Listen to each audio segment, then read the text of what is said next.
आदित्य हृदय स्तोत्रम। ओम भूर्भुवः स्वः तत्सवितुर्वरेण्यं भर्गो देवस्य धीमहि धियो यो नः प्रचोदयात्। तत्पश्चात आदित्य हृदय स्तोत्र का पाठ करना चाहिए। उधर श्री रामचंद्र जी युद्ध से थककर चिंता करते हुए रणभूमि में खड़े थे। इतने में रावण भी युद्ध के लिए उनके सामने उपस्थित हो गया। ये देख भगवान अगस्त्य मुनि, जो देवताओं के साथ युद्ध देखने के लिए आए थे, श्री राम के पास जाकर बोले, सबके हृदय में रमण करने वाले महाबाहो राम, ये सनातन गोपनीय स्तोत्र सुनो। वत्स, इसके जब से तुम युद्ध में अपने समस्त शत्रुओं पर विजय पा जाओगे। इस गोपनीय स्तोत्र का नाम है आदित्य हृदय। ये परम पवित्र और संपूर्ण शत्रुओं का नाश करने वाला है। इसके जब से सदा विजय की प्राप्ति होती है। ये नित्य अक्षय और परम कल्याणमय स्तोत्र है। संपूर्ण मंगलों का भी मंगल है। इससे सब पापों का नाश हो जाता है।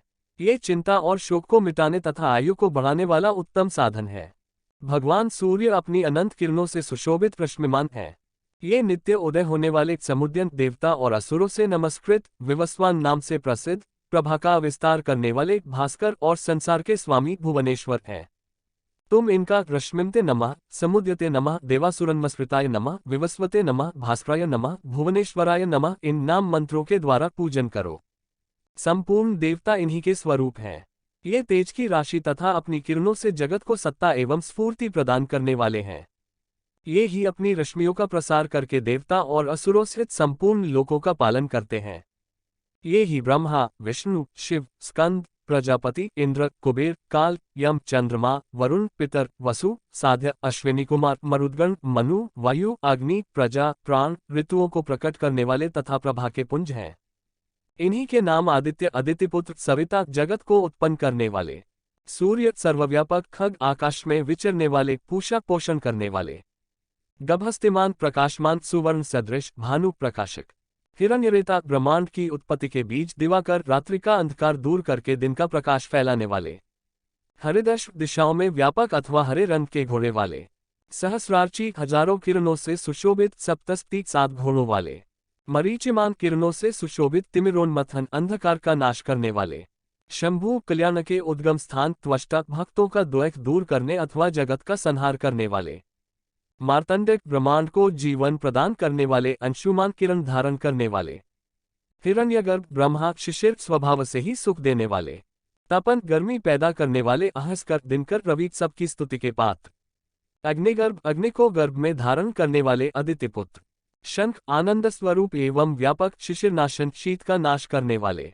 व्योमनाथ, आकाश के स्वामी, तमोभेदी, अंधकार को नष्ट करने वाले, ऋग, यजु और सामवेद के पारगामी, घनवृष्टि, घनी वृष्टि के कारण, अपा, मित्र, जल को उत्पन्न करने वाले, विंध्यवीथि प्लविंगम, आकाश में तीव्र वेग से चलने वाले, आतपी, घाम उत्पन्न करने वाले, मंडली, किरण समूह को धारण करने वाले, मृत्यु, मौत के कारण, पिंगल, भूरे रंग वाले, सर्वतापन, सबको ताप देने वाले, कवि, त्रिकालदर्शी, विश्व, सर्वस्वरूप, महातेजस्वी, रक्त, लाल रंग वाले, सर्वभवोद्भव, सबकी उत्पत्ति के कारण, नक्षत्र, ग्रह और तारों के स्वामी, विश्वभावन, जगत की रक्षा करने वाले, तेजस्वियों में भी अति तेजस्वी तथा द्वादशात्मक 12 स्वरूपों में अभिव्यक्त हैं। इन सभी नामों से प्रसिद्ध सूर्यदेव, आपको नमस्कार है। पूर्वगिरी उद्याचल तथा पश्चिमगिरी अस्ताचल के रूप में आपको नमस्कार है। ज्योतिर्गणों, ग्रहों और तारों के स्वामी तथा दिन के अधिपति, आपको प्रणाम है। आप जयस्वरूप तथा विजय और कल्याण के दाता हैं। आपके रथ में हरे रंग के घोड़े जुते रहते हैं। आपको बारंबार नमस्कार है। सहस्रों किरणों से सुशोभित भगवान सूर्य, आपको बारंबार प्रणाम है। आप अदिति के पुत्र होने के कारण आदित्य नाम से प्रसिद्ध हैं। आपको नमस्कार है। उग्र अभक्तों के लिए भयंकर, वीर, शक्ति संपन्न और सारंग, शीघ्रगामी सूर्यदेव को नमस्कार है। कमलों को विकसित करने वाले प्रचंड तेजधारी मार्तंड को प्रणाम है। परात्पर रूप में आप ब्रह्मा, शिव और विष्णु के भी स्वामी हैं। सूर्य आपकी संज्ञा है। ये सूर्यमंडल आपका ही तेज है। आप प्रकाश से परिपूर्ण हैं। सबको स्वाहा कर देने वाला अग्नि आपका ही स्वरूप है। आप रौद्र रूप धारण करने वाले हैं। आपको नमस्कार है। आप अज्ञान और अंधकार के नाशक, जड़ता एवं शीत के निवारक तथा शत्रु का नाश करने वाले हैं। आपका स्वरूप अप्रमेय है। आप कृतघ्नों का नाश करने वाले, संपूर्ण ज्योतियों के स्वामी और देवस्वरूप हैं। आपको नमस्कार है। आपकी प्रभा तपाए हुए सुवर्ण के समान है। आप हरि, अज्ञान का हरण करने वाले और विश्वकर्मा, संसार की सृष्टि करने वाले हैं। तम के नाशक, प्रकाश स्वरूप और जगत के साक्षी हैं। आपको नमस्कार है। रघुनंदन, ये भगवान सूर्य ही संपूर्ण भूतों का संहार, सृष्टि और पालन करते हैं। ये ही अपनी किरणों से गर्मी पहुंचाते और वर्षा करते हैं। ये सब भूतों में अंतर्यामी रूप से स्थित होकर उनके सो जाने पर भी जागते रहते हैं। ये ही अग्निहोत्र तथा अग्निहोत्री पुरुषों को मिलने वाले फल हैं। यज्ञ में भाग ग्रहण करने वाले देवता, यज्ञ और यज्ञों के फल भी यही हैं। संपूर्ण लोकों में जितनी क्रियाएं होती हैं, उन सब का फल देने में यही पूर्ण समर्थ है। राघव, विपत्ति में, कष्ट में, दुर्गम मार्ग में तथा और किसी भय के अवसर पर जो कोई पुरुष इन सूर्यदेव का कीर्तन करता है, उसे दुख नहीं भोगना पड़ता। इसलिए तुम एकाग्रचित होकर इन देवादिदेव जगदीश्वर की पूजा करो। इस आदित्य हृदय का 3 बार जप करने से कोई भी युद्ध में विजय प्राप्त कर सकता है। महाबाहो, तुम इसी क्षण रावण का वध कर सकोगे। ये कहकर एक्सत्यजी जैसे आए थे उसी प्रकार चले गए आए। उनका उपदेश सुनकर महातेजस्वी श्रीरामचंद्र जी का शोक दूर हो गया।